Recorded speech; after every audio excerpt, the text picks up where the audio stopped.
여러분 안녕하십니까? 찐 한의사라는 이름으로 유튜브를 운영하고 있고 자생한방병원 병원장을 맡고 있는 이진호입니다. 자, 그러면 이 디스크를 어떻게 치료하느냐? 치료 방법에 대해서 설명드리겠습니다. 결론적으로 말씀드리면 디스크를 결과만 치료했을 때는 만족도가 떨어져요. 부작용이 생기고 재발이 되고 통증이 완전히 가시지를 않습니다. 원인과 결과를 같이 치료해야 하는데 어디까지가 원인이고 어디부터가 결과인가, 이걸 정확하게 구분들을 못하세요. 뭐가 원인이고 뭐가 결과인지를 나눠볼게요. 자, 보통 이렇게 생각할 수 있습니다. 내가 아픈 것, 저린 것, 요건 결과고, 디스크가 탈출된 거, 수액이 탈출돼서 신경에 염증이 생긴 것이 원인이다, 이렇게 생각할 수 있죠. 이게 아니라는 말이에요. 디스크가 탈출돼서 신경이 손상된 것도 결과고, 그것 때문에 아픈 것도 저린 것도 다 결과다. 그 모든 것이 결과다 이겁니다. 원인은 그 주변 상황에 있는 거예요. 근육과 인대가 균형이 안 맞아서 계속해서 이 디스크를 잘못된 방향으로 압박하는 것, 이것이 바로 진짜 원인인 것입니다. 앞서 설명드린 이 복사근, 복근, 허리 근육, 겉에 있는 근육과 감자탕 먹을 때 발라먹는 이 근육, 이 안쪽에 있는 근육들이 서로 조화를 이루지 못하고 약화되고 서로 긴장돼서 그로 인해서 안쪽에 압력이 증가하게 되는 것, 그것이 바로 원인이고, 그 압력으로 인해서 신경이나 디스크가 지속적으로 스트레스를 받는 것이 결과라는 얘기죠. 이 전반적인 원인과 결과의 흐름을 잘 이해하시면 되겠습니다. 자, 그러면 치료법 한방 양방 할 것 없이 다 소개해 드리겠습니다. 예전부터 허리 디스크에 많이 쓰이던 치료법이 수술이에요. 허리 디스크의 수술과 시술에 대해서 설명드리겠습니다. 특히 이 MRI나 CT를 통한 영상 진단 기술이 발전하면서 더욱 수술은 각광을 받게 됐어요. 수술과 시술은 제가 말씀드린 이 결과를 치료하는 방법으로서 매우 직접적이고 적극적인 치료법입니다. 피부를 째고 들어가서, 아니면 작게 구멍을 만들어서 들어가서 터진 디스크 부분을 지져내거나 잘라냄으로써 이 신경이 받는 압박, 압력을 해소시키는 거예요. 이렇게 디스크를 잘라내거나 지져내는 게 수술인데, 이 수술이라는 이 단어에 대한 거부감도 있고, 또 이 요새는 내시경 기술의 발달로 일부 기법은 수술이 아닌 시술이라고 부르기도 하는데요. 이 째고 들어가는 현미경 수술 같은 경우는 또 이 뼈의 일부분, 여기 이 라미나라고 하는 부분인데, 여기를 잘라내 버리기도 하는데, 잘라내서 이 척추관의 압력을 좀 줄어들게 하는 방법으로 쓰입니다. 또 어떤 수술에서는 위아래 두 뼈를 고정을 시켜버려요. 디스크가 받는 압력을 원천적으로 봉쇄하기 위해서 묶어버리거나 고정시키는 거예요. 그래서 두 개의 뼈가 하나의 뼈처럼 되어버리거나 정상적인 관절 움직임이 막혀버립니다. 자, 디스크 탈출로 인해서 신경에 염증이 생긴 것이 전부라고 생각한다면 수술로 전부 해결이 되겠죠. 다 잘라내고 묶었는데. 근데 많은 사람들이 수술은 잘 됐다는데 아직 아프다고 합니다. 수술은 잘 됐다, 이게 뭐냐면 의사는 수술을 잘했다는 거예요. 잘 잘라내고 지져내고 잘 봉합했다는 겁니다. 안쪽은 정리가 됐는데, 이 뼈 디스크 신경 그림은 정리가 됐는데, 이 바깥쪽에서 해결이 안 되니까 증상이 남아 있는 거예요. 이게 바로 수술이 잘 되었지만 아직 아파요라는 거예요. 또 아까 말씀드린 것처럼 수술로 이 두 분절을 묶어버리게 되면은요, 이 부분에서 해야 할 움직임들을 이 위아래 분절에서 더 해야 돼요. 그래서 이렇게 묶어버리면 위아래 분절에서 평소와 다른 움직임을 만들어내야 하고, 이로써 다른 분절의 디스크가 또 탈출되는 경우가 많습니다. 그리고 또 수술을 하기 위해서는 피부에서 근육 안까지 뚫고 들어가잖아요. 이 허리를 지탱해주는 조직들을 비집고 뚫고 뒤집어 놓기 때문에 그 과정에서 또 허리의 균형이 깨지는 현상도 발생할 수 있습니다. 그래서 척추 수술 후에 다른 부분에 문제가 생겼다든지 안 아프던 부분이 아프다든지 이런 예측할 수 없는 일도 많이 일어나요. 이는 평소에 가지고 있던 균형이 수술 과정에서 좀 변화가 생긴 거죠.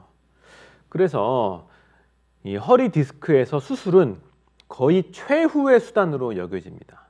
최근에는 수술을 하는 의사나 수술을 하지 않는 의사나 모두 공통적으로 또 우리나라뿐만이 아니라 전 세계적으로 척추 수술은 최후의 수단으로 여겨집니다. 그 최후가 언제냐를 알려드릴게요. 일상생활을 할 수 없을 정도로 너무 아파요. 치료를 더 이상 이어나갈 수가 없는 거예요. 1년 이상을 보존적인 치료를 했는데 도저히 일상생활이 안 돼라고 하는 분들은 수술을 고려해 볼 수 있습니다. 물론 이 1년이라는 기간은 학자들마다 견해 차이가 있습니다. 두 번째로는 이 신경이 이 아프고 저린 통증만 있는 것이 아니라 힘이 빠진다거나 감각이 둔해진다거나 하는 증상들이 급격히 진행되는 경우가 있습니다. 그럴 때 수술을 고려해 볼 수 있고요. 또 역시 신경의 통증만 있는 것이 아니라 이 대소변을 마음대로 조절할 수 없다. 이럴 때도 수술을 하셔야 합니다. 그렇지 않을 때는 비수술이 원칙입니다. 자, 이렇게 디스크 탈출증에 대한 수술적 치료를 설명드렸고, 그러면 나머지는 이 비수술 치료법일 텐데 수술을 하지 않고 이 디스크를 치료하는 방법에는 뭐가 있을까? 대표적으로 많은 병원에서 쓰는 방법이 스테로이드 치료입니다. 이 스테로이드라는 약물은 현존하는 가장 강력한 염증 억제제입니다. 염증이 일어나는 기전에 최상단에서 억제를 하는 것이기 때문에 가장 강력하게 염증을 없앨 수 있어요. 그래서 염증과 그에 따른 통증, 증상 빨리 없어집니다. 그렇지만 스테로이드는 많은 사람들이 아시다시피 이 효과와 부작용 사이에서 저울질을 잘 해야 합니다. 스테로이드 잘못 쓰거나 많이 쓰게 되면 여러 가지 부작용들이 생기기 때문에 어떤 때에 적절하게 써야 하는지 잘 판단하셔야 된다. 그리고 요새 흔히 많이 하는 척추 시술 중에 하나, 그런 시술들이 결국에는 스테로이드를 투여하는 방법이에요. 어떤 방법으로 스테로이드를 넣어주느냐, 먹느냐, 주사하느냐, 아니면 적극적으로 아예 그냥 이 허리 안쪽에 스테로이드를 주입해 주느냐라는 측면에서 시술이냐 약 복용이냐라고 이 스테로이드가 나눠지는 거예요. 보통 이렇게 직접적으로 스테로이드를 넣어주는 방법으로는 요 옆으로 이렇게 들어가서 신경이 나오는 이 구멍 주변의 신경근에다가 이렇게 뿌려주는 방법, 신경 차단술이라고 합니다. 그리고 이 꼬리뼈 쪽으로 들어가서 관 안쪽으로 쭉 올라가서 탈출 부위나 협착 부위에 스테로이드를 쏴주면서 들어간 김에 이 들어간 관을 이용해서 물리적으로 이렇게 넓혀주는 방법. 방법의 차이에 따라서 신경 성형술, 풍선 확장술 이런 이름으로 불립니다. 이렇게 긴 주사 또는 튜브를 통해서 들어가는데요. 들어가서 넣어주는 약은 스테로이드 미량이 있고요. 경우에 따라서 소량의 리도카인, 국소 마취제가 들어가고 대부분의 용량이 노말셀라인이라고 불리는 생리식염수입니다. 우리 몸에 체액과 농도가 같은 식염수를 넣어주는 거예요. 그 식염수가 들어가서 이 큰 볼륨이 만들어지면서 거기에 압력도 해소시켜주면서 염증 물질도 쫙 씻겨 내려가게 해주면서 마침 스테로이드도 있으니까 염증도 억제하면서 하는 것들이 바로 그 시술이에요. 또 하나 많이 사용되는 게 소염 진통제죠. 타이레놀, 디클로페낙 이런 거죠. 스테로이드보다는 다소 약한 염증 억제제지만 다른 기전에 있지만 당장 통증을 좀 줄여주고 없애줄 수는 있습니다.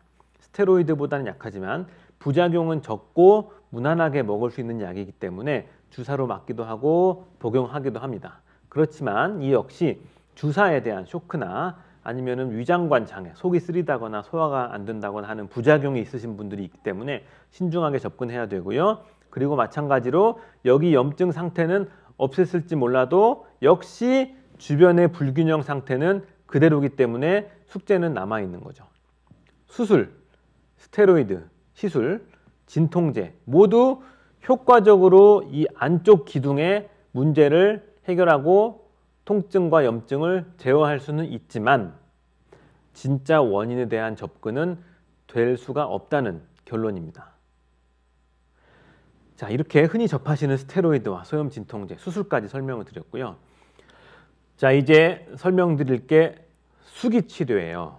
수기 치료는 이 손으로 이 부분을 직접 만져서 틀어주기도 하고 펼쳐주기도 하고 밀어주기도 하고 당겨주기도 하고 이런 이 구조적인 부분을 만져주는 치료인데 이 안에 염증과 같은 결과적인 부분뿐 아니라 이 주변 근육, 인대들의 불균형, 즉 원인에 대해서 아주 적극적으로 개입을 하는 치료라고 볼 수 있어요. 그래서 이 수기 치료는 척추 디스크 질환에 있어서 아주 많이 쓰이고 효과적인 치료법이에요. 단순히 주사만 맞고 약 먹는 게 아니라 이 수기 치료를 통해서 이 안쪽에 있는 압력 상태도 해결이 되지만 주변 겉에 있는 근육의 균형 상태를 많이 해결해 줄 수 있기 때문에 원인과 결과를 둘 다 치료할 수 있는 적극적인 치료법이다라고 설명드릴 수 있죠. 이 대표적인 수기 치료로는 많이 아시는 추나요법과 도수치료가 있어요. 두 개가 많이 헷갈리시죠. 이 추나요법은 한의사가 하는 거예요. 한의사가 직접 해주는 거고 한방의료행위에 속하는 거고요. 도수치료는 의사가 처방을 내지만 대부분은 이제 물리치료사가 시행을 합니다. 이론상의 차이에 있어서 그냥 생각했을 때 추나요법 한의사가 하니까 경혈, 음양오행 이런 한의학적 이론으로 치료할 것이다 라고 생각하실 수 있는데 어느 정도 그런 기반도 있지만 추나요법이라고 해서 무조건 한의학의 기혈, 음양 이런 이론들로만 이루어진 게 아니고 해부학적인 이론, 기능학, 운동학적인 부분들을 모두 고려해서 한의사가 직접 수기치료 하는 게 추나치료이고요. 추나요법이고요. 도수치료는 의사가 처방을 해서 물리치료사가 그 원리에 맞게 수기치료를 하는 게 바로 도수치료입니다.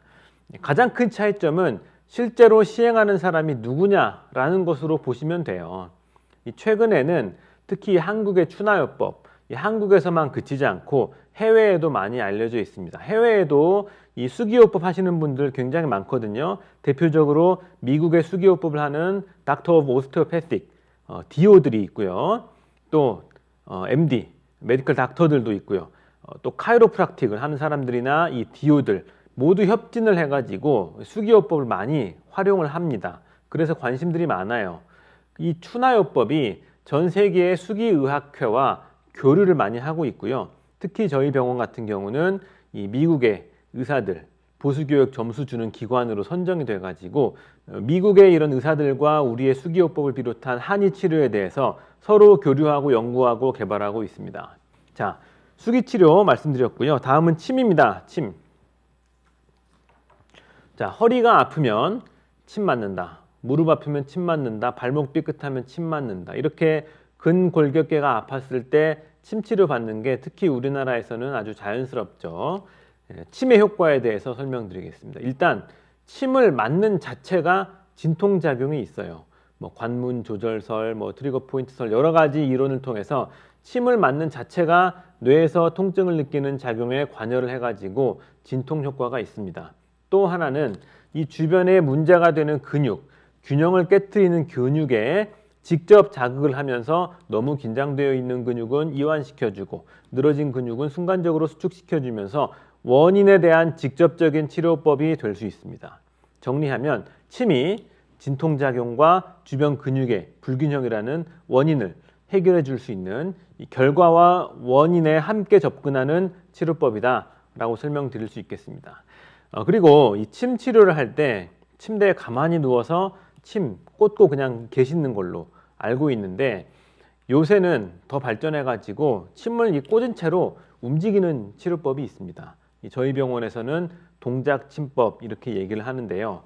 보통 디스크로 인해서 꼼짝 못하실 정도로 아픈 분들 경험해 보신 분들 있을 거예요.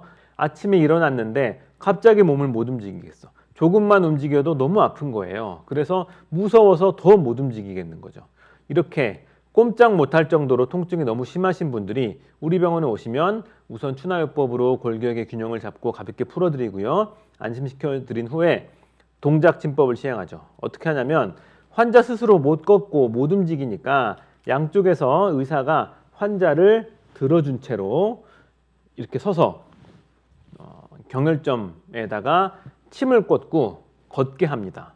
처음에는 그러니까 환자가 좀 이렇게 들려서 걷게 되죠. 그래서 좀 걸을만 해요. 그러면서 15분 정도 진행되는데 의사가 이 위로 지탱해 주던 힘을 점차 빼서 나중에는 아예 의사가 옆으로 빠져나갔는데도 환자 혼자서 걷게 돼요.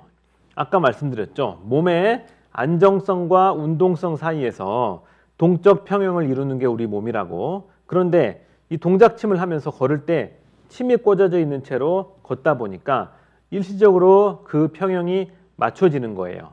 그게 무슨 의미가 있느냐? 입원 치료할 사람이 외래 치료할 수 있다. 아주 사회 경제적으로도 의미 있는 치료법입니다. 그래서 저희가 연구를 진행을 했어요. 소염 진통제랑 디클로페낙이랑 동작침법이랑 급성 요통에서 어떻게 효과가 있느냐 비교했더니 진통제 먹고 쉬는 것보다 이렇게 침을 맞고 적극적으로 걷게 했을 때 진통 효과가 훨씬 좋았고, 그보다도 이 옷을 입거나 몸을 움직이거나 양말 신거나 하는 이런 기능 회복 부분에서 훨씬 더 빠른 회복이 있었다라는 연구 결과가 있었고, 아주 유수의 학술지에 게재가 됐습니다. 페인지에 게재가 됐고, 심지어 이 내용이 흥미롭다 보니까 이 페인지의 이 표지까지도 이 동작침법을 형상화한 그림으로 실리는 아주 좋은 일이 있었습니다. 과거에는 허리가 아프면 무조건 누워서 쉬어라가 정답이었어요. 그렇지만 지금은 전 세계적으로도 허리가 아플 때는 가만히 누워 있는 것이 아니라 움직이거나 운동을 하는 등 조금 적극적인 활동을 하면서 풀어줘야 한다고 이야기를 해요. 이런 점에서 동작침법에 의의가 있죠. 못 걷는 환자를 의사가 지탱해서 침을 놓아서 그 부분에 동적 평형을 맞춰주고 점차적으로 동작을 줘서 환자 안심시켜주고 결국에 스스로 걷게 한다. 따라서 이 동작침법은 디스크 질환에 특히 급성 요통에 잘 활용해 볼 수가 있고, 방금 말씀드린 기법 외에도 다양한 부위에 대한 이런 동작침법 사용이 되고 있습니다. 이 침을 놓은 채로 움직이게 한다는 특징이 있는 치료, 동작침법에 대해서 말씀드렸습니다. 자, 그리고 침 다음으로 이 약침을 말씀드릴 수가 있는데요. 약침하면 많은 분들이 상상이 안 될 수가 있어요. 침 끝에 약을 묻혀서 이렇게 놓나? 이렇게 생각하시는 분도 계시더라고요. 약침은 그냥 겉으로 봤을 때는 주사와 흡사하다라고 생각하시면 됩니다. 이 주사는 주사약이 들어가잖아요, 여기에. 약침은 한약이 들어가요. 우리가 입으로 먹는 한약을 체내에 주사해도 되게끔 이 정제 과정을 거쳐가지고 한약을 주사액처럼 만드는 거죠. 이런 걸 약침액이라고 해요. 결국에는 일종의 한약인 거죠. 약침은 보통 이 침을 놓는 혈자리에 주입을 해요. 한약을 침처럼 넣어준다 해서 약침인 거예요. 그래서 이 경혈이나 아니면은 척추 근육에도 주입이 될 수 있는 거고, 이런 약침도 깊이 주입해가지고 신경근 주변이나 이 관절 주변에 뿌려주는 기법들이 최근에는 많이 사용되고 있습니다. 자, 아까 스테로이드 할 때 신경성형술, 신경차단술 등에서 이 소량의 스테로이드와 다량의 식염수를 넣어줘서 볼륨을 형성해주는 치료라고 했죠. 이 약침액도 이렇게 들어가서 볼륨을 형성해주고 염증을 씻겨 내려가게 해주는 그런 치료 방식이 똑같기 때문에 신경차단술, 신경성형술과 이 약침술이 서로 좀 대응된다고 볼 수가 있고, 다만 스테로이드를 썼느냐 한약을 썼느냐의 차이라고 이해하시면 되겠습니다. 특히 저희 병원에서는 이 약침술에 쓰는 한약으로 신바로 약침이라는 처방을 써요. 이 신바로는 저희 그 디스크 치료 먹는 한약에서 발견한 이 성분 신바로메틴에서 따온 단어인데요.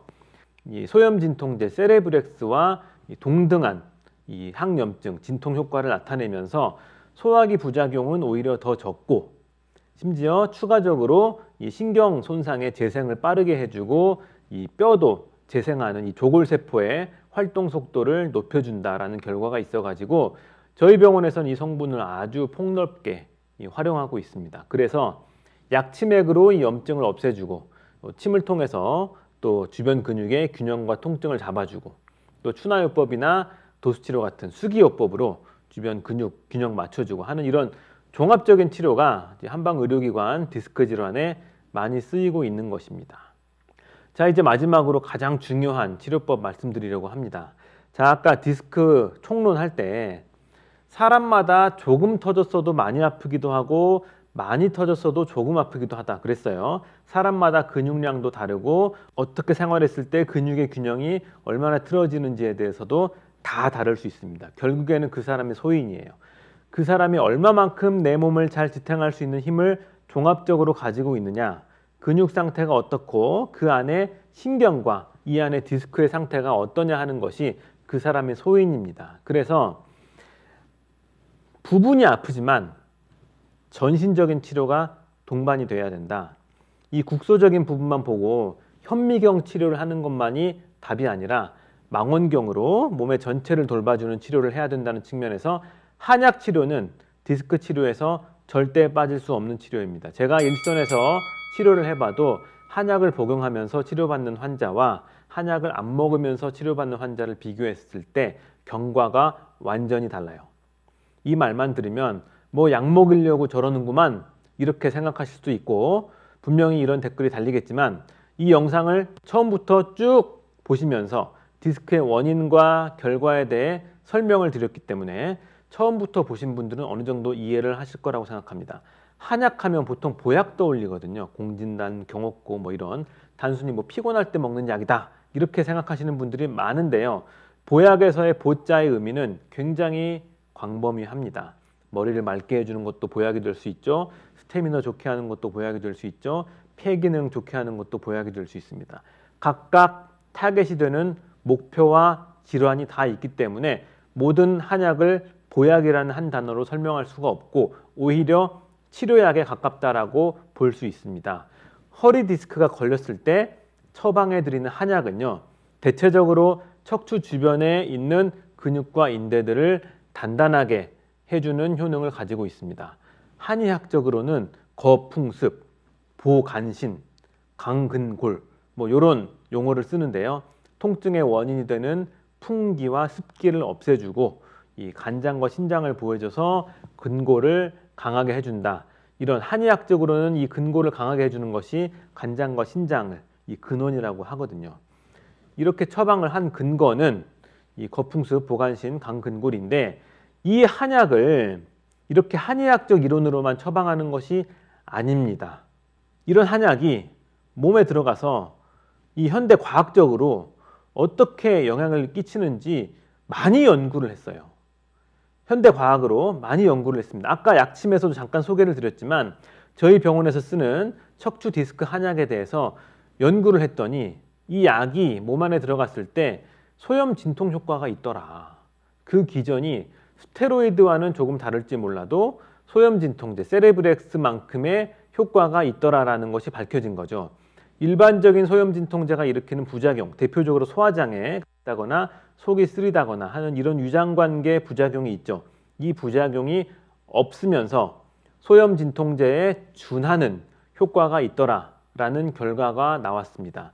이 결과를 가지고 녹십자 제약회사에서 연구를 해서 제품을 출시했고 이게 현재 출시돼서 시판되고 있는 신바로정이라는 것입니다. 신바로정은 식약처의 모든 검증 과정을 거쳐서 나온 제품입니다. 그 과정에서는 이 약이 어떤 성분이 있고 어떤 과정을 통해 몸 안에서 작용을 하며 어떤 효과가 있고 다른 약과 비교해서 어느 정도의 비교 우위의 효과가 있고 또 우리 몸에 얼마나 안전한지 이런 모든 과정을 거쳐서 나온 게 신바로정입니다. 그리고 이 신바로정이 나온 원 처방이 저희 병원의 척추 디스크 한약 청파전입니다. 그래서 이 신바로정을 출시하기 위해서 청파전에 대한 연구가 굉장히 많이 진행됐었고 그 과정에서 많은 대학병원의 연구진들이 연구를 해서 SCI급 논문들을 냈습니다. 이 신바로정은 관절염에 대해서 임상 4상까지 진행이 됐었고 이 외에도 디스크 등 다른 질환에도 효과가 있는지 알아보는 연구들, 이후에 부작용은 없었는지에 대한 연구들이 이미 많이 진행이 됐어요. 그래서 시작은 한의학적으로 거풍습, 보간신, 강근골의 한의학적 이론으로 시작된 한약이었지만 이걸 연구를 해보니 부작용도 적고 진통작용뿐 아니라 항염증 효과가 있고 신경에 염증이 생기고 손상돼서 다리에서 발까지 아프고 저리다라고 했을 때 이 신경 손상의 회복을 촉진한다라는 효과가 발견됐고요. 또 하나 퇴행성 질환에는 반드시 뼈의 퇴행이 동반이 돼요. 뼈는 가만히 있는 게 아니라 조골세포와 파골세포, 이 세포들이 계속 뼈 조직을 생성하는 과정과 파괴하는 과정이 계속 일어나거든요. 조골이 뼈를 생성한다는 뜻이고 파골이 뼈를 파괴한다는 뜻입니다.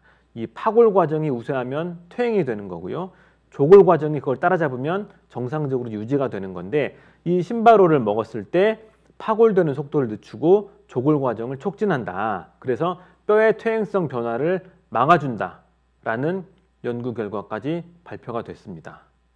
그래서 정리를 해보면 신바로 정을 만들고 연구를 하는 과정에서 원처방인 자생한방병원의 청파전이 통증과 염증을 억제하고 신경 손상을 회복시켜주고 뼈의 퇴행을 막아주는 효과가 있다라고 밝혀졌습니다.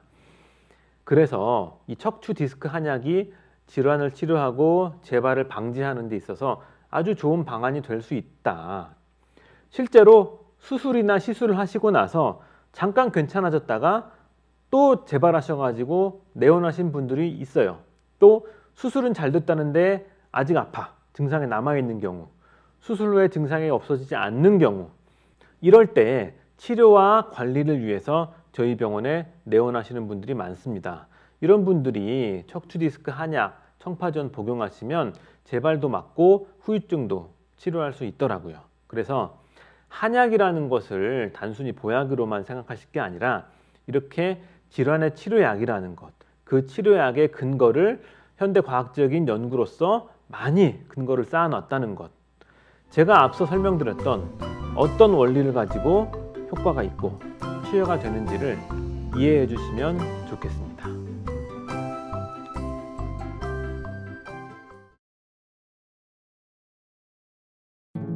자세